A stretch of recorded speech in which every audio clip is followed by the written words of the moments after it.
మిత్రమా, ఆ రాజకుమారి తన లోకోత్తర స్వరూపం చూసి మంత్రించినట్టు చేయటం చేతనే ఆమెని చూసేసరికల్లా సర్వము మరిచిపోయి మతిపోయినట్టు తెలివితేటలు తప్పి ఆమెకి లొంగపోయి అందరూ ఓడిపోవడం జరుగుతోంది. కాని నువ్వు మాత్రం అదృష్టవంతుడివే అనుకోవాలి. ఎందుచేతనంటే నేను నీ వెనుక ఉండడం బట్టి నీకీ ప్రమాదం తప్పిపోయింది. నీవు రాకుమారి చిత్రపటం చూడడంతోనే సర్వము మరిచిపోయినా నీ వెనుక నేను నీ దగ్గర ఉండి కలలోకంలో విహరిస్తున్న నిన్ను ఈ లోకంలోకి రప్పిస్తున్నాను. కాని నువ్వు ఒకటి చెయ్యాలి మిత్రమా. ఆమె మన ఎదుట పడినప్పుడు ఓ రాకుమారి, నా మిత్రుడైన ధీనిధి నాకు బదులుగా మీకు సమస్యలు ఇస్తాడు అని చెప్పి ఆమె అనుమతి తీసుకో. ఇందుకు నీవి ఒప్పుకుని తీరాలి. ఆమె అనుమతి తీసుకోవడమొక్కటే నీ పని అన్న ధీనిధిని చూసి నా హృదయభారం తగ్గపోయినది, మనస్కి శాంతి చేకూరింది మిత్రమా అన్నాడు హేమప్రభువు. హమ్మయ్యా, ఈ సమస్యలు చెప్పే పని తప్పినది. ఇక నేను ఈ చిత్రపటంలో ఉన్న చంద్రకళాదేవిని తదేకంగా చూస్తూ ధ్యానించుటకు అవకాశం కలిగింది అని మనసులో అనుకున్నాడు హేమప్రభువు. మహారాజు ధీనిధి ఆ భవనం ఉండే ఆవరణలోకి ప్రవేశించారు. రక్షకులు ఎదురొచ్చి స్వాగతోపచారాలు చేశారు. వెంటనే ఈ సమాచారం చంద్రకళాదేవికి అందినది. ఆమె ఆజ్ఞ ప్రకారం రాజమర్యాదలు ఎరిగిన మనుషులు వచ్చి అతిథులిద్దరినీ ఒక చక్కటి విలాసవంతమైన ఇంద్రభవనంలోకి తీసుకుని వెళ్లారు. అది వారికోసం ఏర్పాటు చేసిన విడిదే. ఆ విడిదిలో ఇరువురు ప్రవేశించారు. ఆ భవనం ఒక అపురూపమైన ఇంద్రభావనాన్ని తలపిస్తోంది. ఆ భవనం చుట్టూ కన్నులకు ఇంపైన ఉద్యానవనం ఉంది. ఆ భవనమంతా చంద్రకాంత శలలతో నిర్మితమై ఉంది.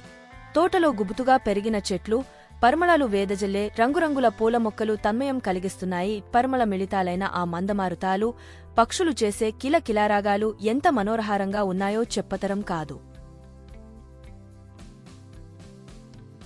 ఇలా ఉన్నప్పటికీ హేమప్రభువుకి స్థిమితం లేకుండా పోయింది. ఏమవుతుందో అనే శంక ఓ వైపు, ఆ రాకుమారిని కంటితో చూడాలన్న తహతహ ఇంకోవైపు మనసుని తొందరపెట్టాయి.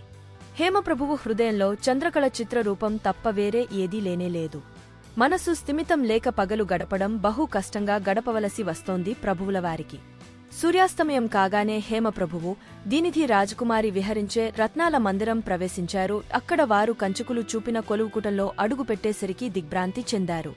ఇంద్రనీల మాణిక్యాలు పరిచిన ఆ నేలపై వీరి అడుగుజాడలు ప్రతిఫలిస్తున్నాయి.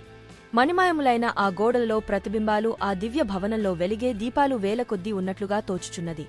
ఓ కలువకుటమిలో బంగారు సింహాసనాలు అనేకం ఉన్నాయి. ఆ పక్కనే రమణీయమైన ఉద్యానవనం ఉన్నది. ఆ ఉద్యానవనంలో ఒక శలావేదికపై చంద్రకళాదేవి ఆసీనురాలై ఉన్నది. ఆమె నీలి రంగు కలిసిన ఆకుపచ్చ చీర ధరించినది. రత్నాల రవికె తొడుక్కుని ఉంది. చెవుల వరకు విస్తరించి ఉన్మె విశాల నేత్రాలు, కాటుక కన్నులు నల్లని కాంతులు విరజిమ్ముతున్నాయి.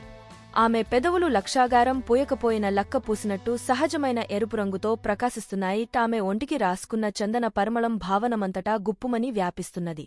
ఆమె సన్నని నడుము చుట్టూ ఉన్న వడ్డానము తళతళమని మెరుస్తోంది. చేతులకు తొడిగిన గాజులు, కాళ్లకు పెట్టిన బంగారు అందెలు అత్యంత సౌందర్యంగా ఉన్నాయి.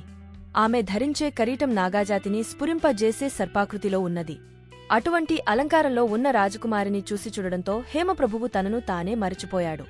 ఆయనను చూసి ఆమె కొంచెం చకితురాలినట్టు కనిపించింది. అయినా వెంటనే సర్దుకుని తనను ఆయన పలకరించడానికి ముందుగా తనే, మీరు అడగదలచిన ప్రశ్న అడగవచ్చు అన్నది. హేమప్రభువు ఆమెకు ఎదురుగా ఒక శలావేదిక పైన కూర్చుని తదేక దృష్టితో ముగ్ధ మనోహర సౌందర్యాన్ని చూస్తున్న ఆ సమయంలో ఆమె పలికిన మాట పెడుగులా పడింది. పడేసరికల్లా ఆయన వెలవెలబోతుకులబడిపోయాడు. నోటమాట రాలేదు.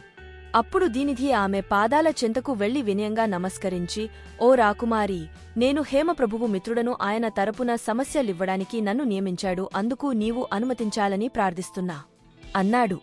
ఒక్క క్షణం రాకుమారి చంద్రకళాదేవి యోచనలో పడింది. ఇంతవరకు వచ్చిన వాళ్లలో ఎవరూ ఇటువంటి వింత కోరిక కోరలేదు. వారందరూ నన్ను చూసి దిగ్భ్రమ పొంది అడిగేది ఏదో అవకతవకలుగా, స్పష్టత లేకుండా అడిగేవారు, ఓడిపోయేవారు. ఇంత నిదానంగా, నిబ్బరంగా ఎదుటకు వచ్చి మాట్లాడిన పద్ధతి సరికొత్తగా తోచింది రాకుమారికి. ఈ రోజు నాకు కలుగుతున్న అనుభవాలన్నీ కొత్తగా ఉన్నాయి అని తన మనసులో అనుకుంటూ క్షణికాలం యోచించి ఆమె సరే అన్నది. ధీనిధి ఆమెకి ఎదురుగా కాస్తా దూరంలో నిలబడి తను వేయదలుచుకున్న ప్రశ్నను ఇలా ప్రారంభించాడు. హేమప్రభువు బదులుగా తన మిత్రుడు ధీనిధి రాకుమారి చంద్రకళకు సంధించిన మొదటి ప్రశ్న ఏమిటి? ఎటువంటి ప్రశ్న ఆయన సంధించాడు వంటి విషయాలు తర్వాత ఎపిసోడ్లో తెలుసుకుందాం. చిన్ని ఆశ ఛానల్లో రాత్రి కథ వినండి, వింటూనే ఉండండి.